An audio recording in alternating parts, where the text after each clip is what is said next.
Welcome to Business Talk Sister Gawk. I'm Becca, and today's podcast episode is the history of marketing part 2, and this episode is going to start getting into hello the internet. And I think that I want to give a little bit of a disclosure on this one. I am not going to say that I was there for all of the internet because I'm not that old, but but I will tell you quite a bit about what kind of bigger things happened that really started pushing digital stuff forward, in specifically digital advertising. So one of the things that I saw super interesting when I went to college, we actually went to multiple marketing agencies all around New York City. Was so nice of them to host us and allow us to come as students and ask questions and talk to people about what their agencies did. And this was kind of at the very beginning of those pop-ups. And I remember asking, especially in the digital agency world, after they would say hello, all this stuff, I'd say, so what do you guys actually do? And then they kind of had this little like nervous chuckle. And they would say, well, you know those like pop-up ads that show up and block you from seeing the page? We make those.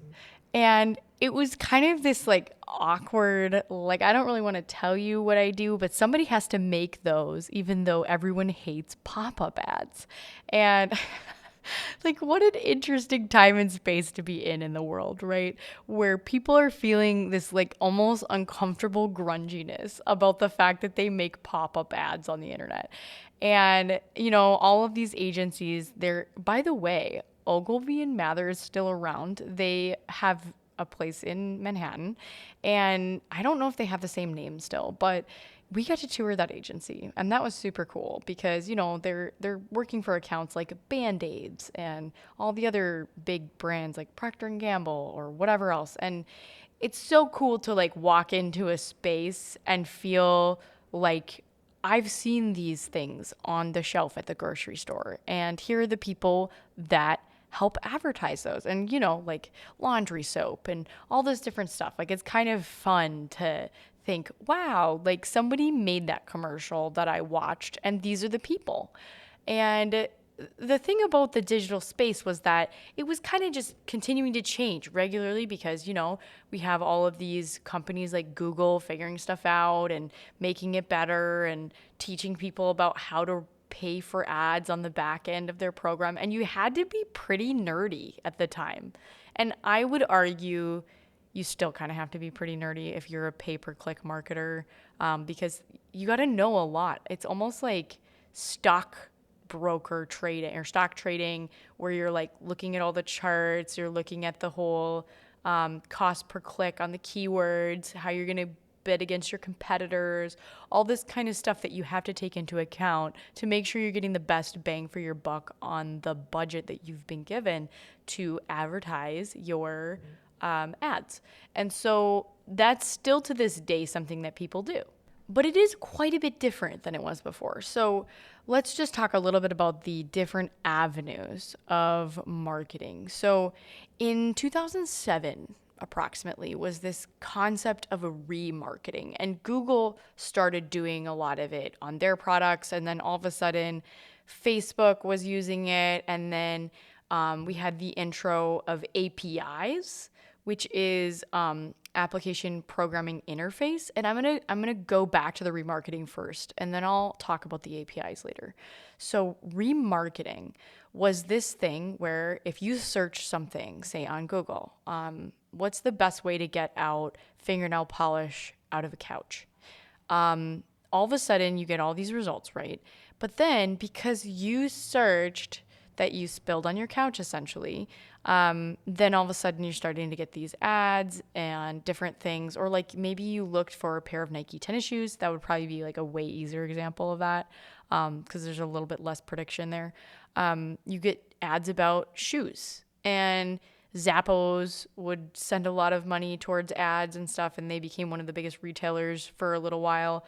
of specifically shoes. They expanded to a lot of other categories too, and eventually got bought out by Amazon. But they were kind of like this revolutionary shoe store online where you could try stuff on and all these different things. They had some really cool tech at the beginning of how you could look at them from different angles, like stuff that was actually kind of like new revolutionary stuff of how to shop online, you know? And so there was a lot of really interesting things going on at this time period in the online space. And with that, so you search for shoes, you look at one website, well then if you saw an ad on YouTube later for those same shoes, it was because of remarketing. Because you have something in your browser called cookies. And when you search for something and you have like your account associated with, say, your Google Gmail or something, all of a sudden, like you have these cookies that are following you around onto all the other Google products and sending you ads reminding you that you looked at those shoes, right? And people say, man, like, why does this happen to me? Well, because Google, for example, is a really big company and they are tracking all platforms together and creating a user profile for you based on your cookie information. And potentially if you're logged into your Google account, like a free Gmail or whatever, they're looking at all of it and they're connecting it all together in the remarketing platform. Now, okay, you also have to understand that Google owns Google Maps. So you have this entire ecosystem of your life that is being watched by one company that's creating a profile on you based on quite a few data points that would say this is in fact you based on your geographic location, right? So there's a lot of things going on there. And then intro, what they didn't have access to was a lot of people on Facebook. That was probably one of the bigger social platforms of the time, right? And then you have what's called this API. And this was like this new thing that I feel really did instrumentally connect remarketing to so many more things. So basically APIs were a way for developers to be able to make add-ons to other people's stuff. So that allowed people to make connections between different platforms. You could send information back and forth with these APIs. And you could send that pretty regularly if you use like an integration like called Zapier, which basically you would pay for these little quote zaps, right? Sending information, updating it. And that integration would send info back and forth. Now we do this a lot today with like banking information into our accounting softwares or all this different stuff. But like at the time, like this was kind of new. And so getting these, especially individual people that wanted to get opportunity to get in front of people who use Facebook or honestly, and in the Google Play Store, like it was like almost like you could create your own app with an API and connect it into Facebook, and it would allow you to make like a cool game or whatever. Facebook wasn't the one that owned the game; it just kind of connected to it, and it would allow you to do all these cool things, right? And it also allowed you to connect your profiles, which you didn't even know was happening, to like, so if you went from somebody's website, right, on Google Analytics, it would see that you were on the website. And then if your, say, business had a Facebook profile and somebody was on your Facebook profile and then they went to your website or vice versa, if you had this API token for your Facebook into your website and connected to your Google Analytics, all of a sudden you've created this like entire connection ecosystem of you can track your user from looking at you on Facebook to seeing you on your website to then following them around with ads that obviously like after they've done these things, it's going to trigger you to spend some money on reminding them about who you are so that you could capture their attention to come back and buy your product, right? And so this entire system was built by these big companies to track your entire user experience and to be able to prove to their finance departments that what they were doing made money. So really, if you want to be mad about someone's data privacy, you should really look at the finance people in all of those companies because they're the ones that wanted to see if it was working, right? And obviously, like marketers, they totally ate it up because they were able to prove their value. Yeah, what I'm doing has a purpose, and it's not just throwing junk at the wall and seeing if it'll stick. Like, we actually have a plan and it's working, and we can see the numbers to show that, right? And so then they had stuff called conversion rates and click-through rates, and you're looking at how this first exposure of something then translates to a follower, or translates to somebody putting something in a shopping cart, and then where is there a shopping cart abandonment happen. And there were all of these conversations around that stuff because shopping cart abandonment was like a big deal. So then you have this whole other side of it, right? Because these agencies are really focused on these big brands and showing all this data, and they just have amazing things going on with data. But then you have all of these little companies, and they're trying to figure out, well, how do we get found online? And there started to emerge a lot of people that would say, well, here's what you need to do to be found online. You need to do search engine optimization of your website.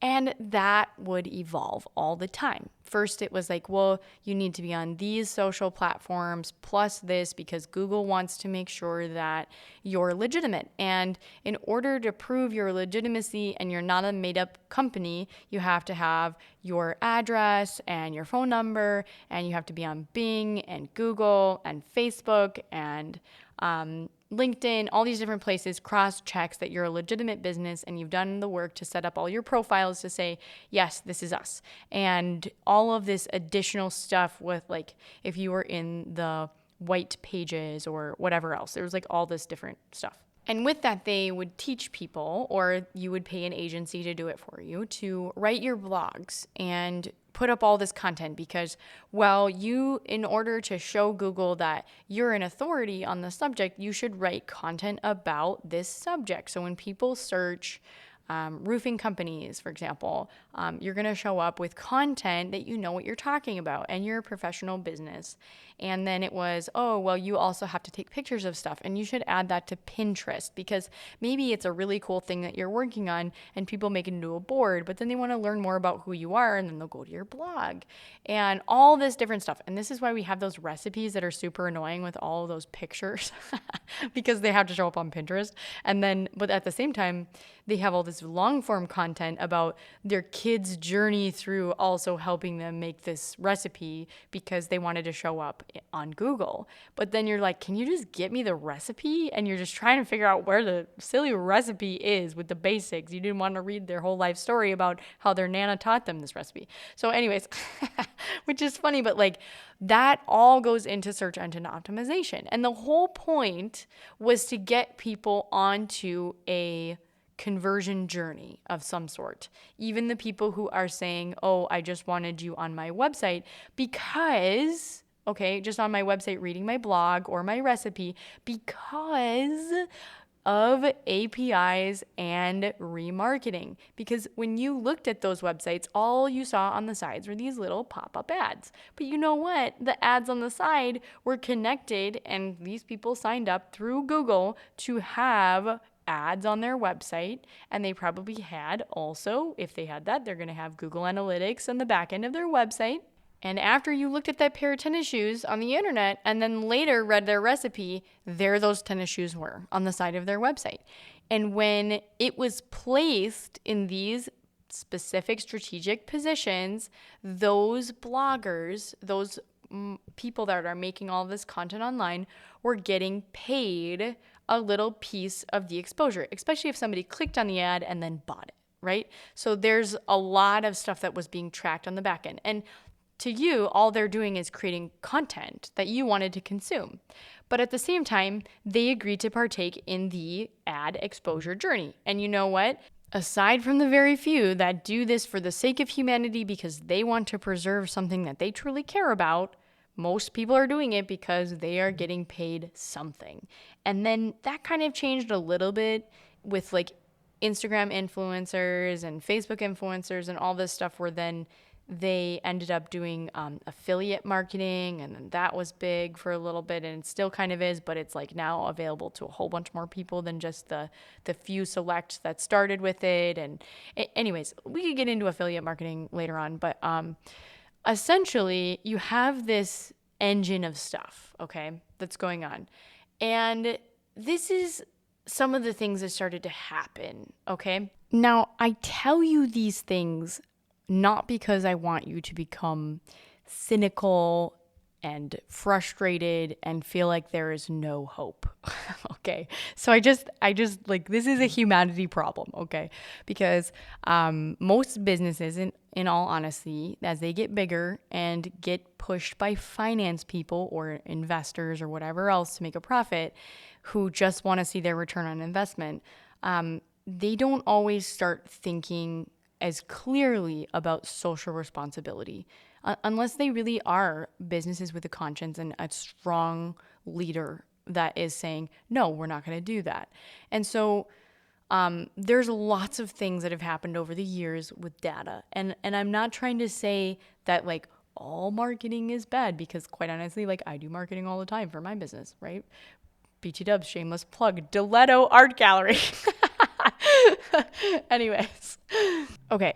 But with that being said, there are some things that started to happen that I think are super interesting. Okay, so you have all of this data, right, that Facebook and Google are creating on specific user profiles, their purchase history, their patterns of what they're interested in, likes, dislikes, all this stuff. And you kind of were encouraged to do that when you first made your Facebook profile. It says, what do you like? Music, hobbies, all this stuff. And you started clicking all this stuff at the beginning. Now they don't really push that as much, but it was just this way to kind of show people like you were interested in things to see if they were also interested in those things and maybe you should be friends, right? Well, that was the start of the data collection in the digital realm outside of our regular stuff, like the credit card usage and all of these different like reward loyalty programs and stuff like that. So this was more of a full, what are you doing on your phone? And there was a hot minute in there, which lasted for quite some time, quite honestly, that when you clicked those buttons, allow access to my photos and whatever else, Facebook could see everything in your camera roll, whether it was documents that you needed to save or whatever. And quite honestly, it wasn't until later on that Apple was the one that said, no, we're going to give more privacy to our users, and started to crack down on that. Not so much with Google. They didn't really do as many privacy things as Apple did with their device. Android doesn't have as many things going on. So there's a lot still there, but Facebook did change some stuff after they got in trouble, where it's like, hey, what would you like to allow Facebook access to in your photos and all of that? But they could follow your whole thing on your phone if you had the app. They could follow all the other things you were using, and you look into it. I'm not gonna give you all the details, but it was a lot of stuff that they could see what you were doing on your cell phone with having the app installed. And so one of the things that started happening with the introduction of all of this digital ecosystem of social media was the rise of agencies that were also looking into how do we use these tools to inform the general public about things we want them to know about. And here we have the intro of politics into social media ad targeting. And one of the big pioneers in this, I think, would be attributed to enter David Axelrod. And if you don't know who that is, he is an American politician, consultant, and analyst. And one of the things that he's well known for is his ability to use digital means to target and campaign raise and everything for the 2008 election with Barack Obama. And the reason I know so much about this, quite honestly, is because I had a professor when I was in Ireland named John McCarthy, who was actually a change management advisor on the Obama campaign. And so one of our class projects was we had to read all of these books, actually quite a few of them by other people that were a part of that campaign, about their use of change management, their use of social media, all this stuff that was happening during that time period. So here's some really interesting things that you would want to know. So, and this is just like pulling from like PBS and other places, but Obama spent 10 times as much on social media as Romney did at that time. And also, if you look at the FEC, which is the Federal Election Commission, they even have a press release that the 2008 presidential campaign financial activity basically was nearly double the 2004 total. So there was this mass injection of dollars into digital advertising for specifically campaign fundraising, as well as communication to voters about information about political candidates. And it was primarily Obama's campaign that was doing it. And at this time, I mean, you can go look at the data, like definitely go do your own research, but it's super interesting just to see how much money they poured into this. Now, if somebody who is a client of yours is going to say, hey, we want to dump like millions of dollars into this, you can be sure if it's a new thing that a company has never done before, really specializing in that industry, but they want to understand it for themselves and they want to make sure they have good customer service, they are going to pull out all the stops to help you. And that's exactly what Facebook did. Right? So they were like, yeah, let's help you with your target marketing and all this stuff. And I know this to be true because I've read a lot about it, but also because there was a point in my career where I was at an agency where I had the opportunity to work with Google as a premier partner that our agency was. And let me just tell you what a premier partner means, because I think that a lot of agencies tout this as this amazing thing. But this is basically what it is. Google says, hey, you're spending a lot of money with us, so we're going to give you a special badge and say that you're a premier partner. And we're going to give you a team to help you learn how to sell better to your clients. AKA, we want you to spend more money with us, so we're going to teach you how to sell more. And spin it with this fantastic title with a little badge that tells everyone, you spend a lot of money with us. But actually, it's just like, you get to work with us directly. You're exclusive. Not everyone has these direct access links that you do. And it was quite the experience. But I'm just going to say essentially what you realize in that process is it doesn't necessarily mean that you're going to get better service or better return on your investment. The goal would be that, but I've definitely seen a big pressure from that side. They're more salespeople than they actually are technical. I mean, they give you both, but anyway, so in that regard, it was definitely one of those things where it was like, we're not just going to tell people to like spend more money just so you guys make more money so that we can keep our premier status. Like, that's just not appropriate and ethically okay. I digress on that. But anyways, there was this big new thing of, yeah, we want to take your money, so we're going to help you. And this is where things started to get really interesting. And I would love to talk a little bit more about that in the next episode, but we're out of time for this one, and we're going to transition to the gawk portion. So this is what I'm going to tell you about the gawk. The reason why this episode is actually coming to you late today is because I ended up having a couple customers come in at the end of the day when I was trying to get this episode finished up, and I wasn't able to get back to it later that evening because fantastically, our resident artist here at Diletto, Jenny Bergstad, who is amazing, by the way, she was being able to be featured in the Sunscreen Film Festival as a co-producer in her new film that just came out, Stone Creek Killer. And it's a suspense drama.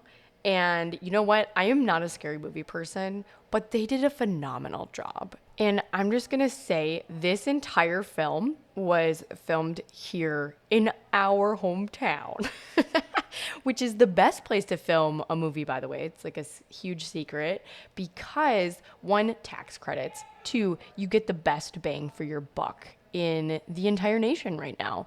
And so to actually have some films coming out that we get to see and be a part of the premiere of, and it was just such a fun time. And so if you see Stone Creek Killer come out in your city, which is going to be in a lot of major cities pretty soon here, as well as on hopefully Netflix pretty soon, you should watch it because I feel like it's important to take a little pride in knowing some connection to something that was made and where all of that originated and came from. And if you aren't following us on Instagram, it's BTSG podcast _Deletto art, where we do a lot more stuff with our artists. And that's where I also announce new episodes. So you should definitely check it out. We have such a fun time. If you've enjoyed this episode, you should give it a review on wherever you are listening. And if you hear a whole bunch of beeping in the background, it's because we are finally getting our handicap sidewalks installed. And I'm so excited.